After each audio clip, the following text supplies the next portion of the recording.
বললাম এই যে কাঁচামাল বিক্রি করে ভাইজানে, কাঁচামাল বিক্রি করে ভ্যানে করে, কিন্তু তার কিন্তু টালি খাতা আছে।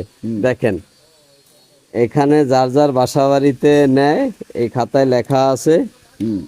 হ্যাঁ, এই এটা হয়েছিল কোন বাসার? রাজ্জাক, শিকদার বাড়ি রাজ্জাক না? আর এটা এইবার শিকদার মিশি। মানে একজনের কি এগুলা সব, না আরো কয়েকজনের আছে? এটা একজনের সব। এটা কি মাসিক দেয় না দৈনিক? মাসিক দেয় না? আর এগুলা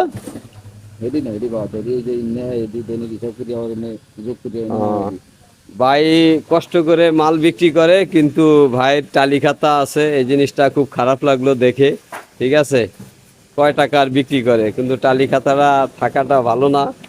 তারপরেও ব্যবসার জন্য এখন রাখতে হয়। এই আমার ভিডিওটা যদি পারেন কেউ শেয়ার করে দিবেন।